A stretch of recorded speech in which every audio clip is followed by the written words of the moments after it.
Masquerade say Mure Zimbabwe, welcome to our channel Zoom Confessions and Deep Secrets.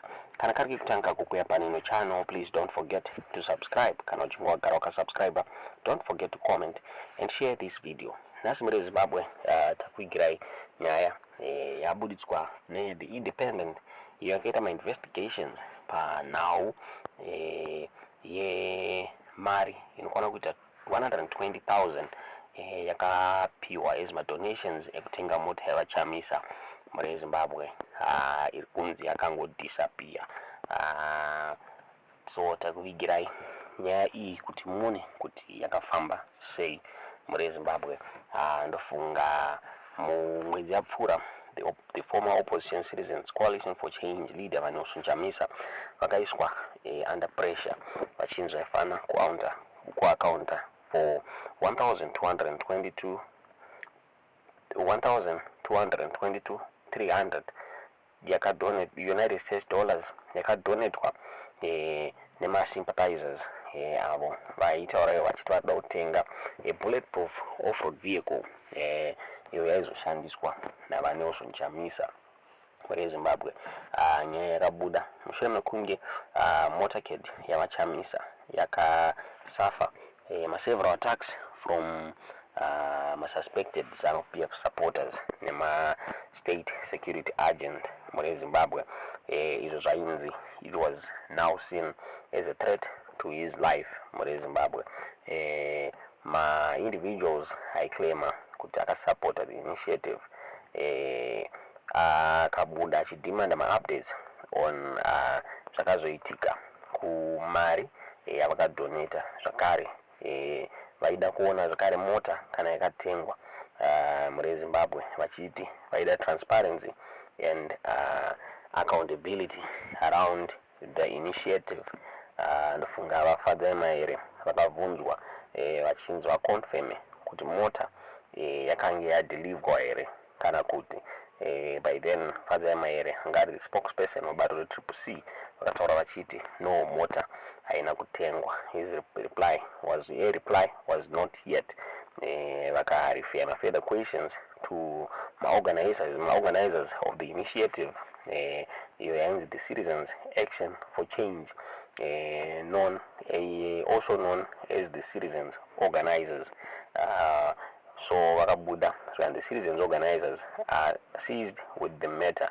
They are your best port of call for detailed information. Those Vakabuda Vitaurwa na Fadzai Maere the Zakari my attempts for my comments from the GoFundMe initiative contact person Angarimo Avainzi Vabashwi, they were fruitless muri Zimbabwe.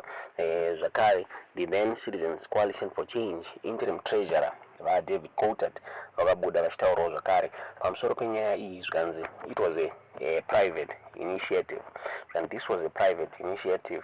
So as an interim treasurer of the Citizens Coalition for Change, I have not been involved at all. I'm not sure whether it has been bought.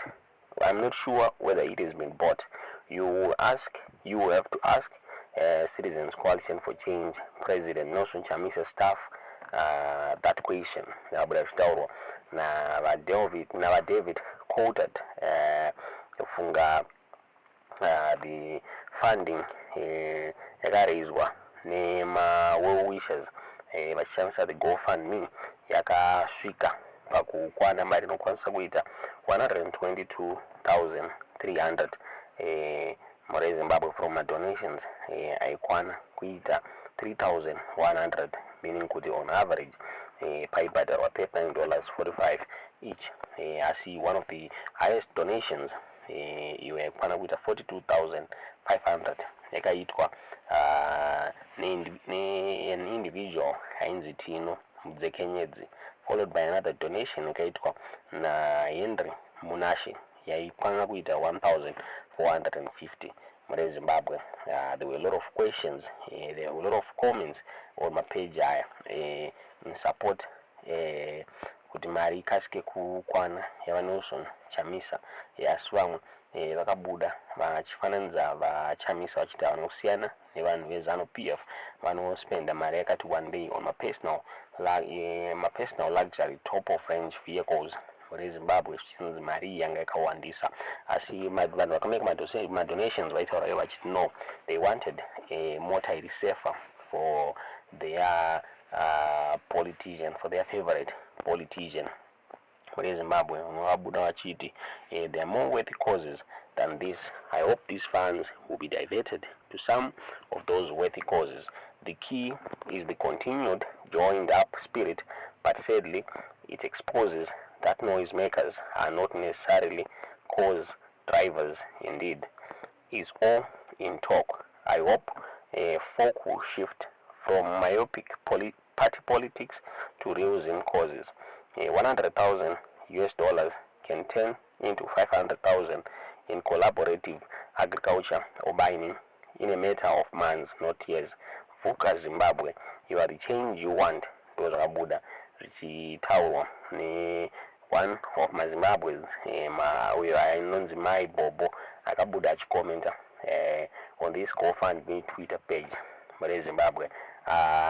So basi akazombobuda achitaura mushure mekunge aseta up this page, and I've joined other citizens to set up an initiative to support the safety for Nelson Chamisa.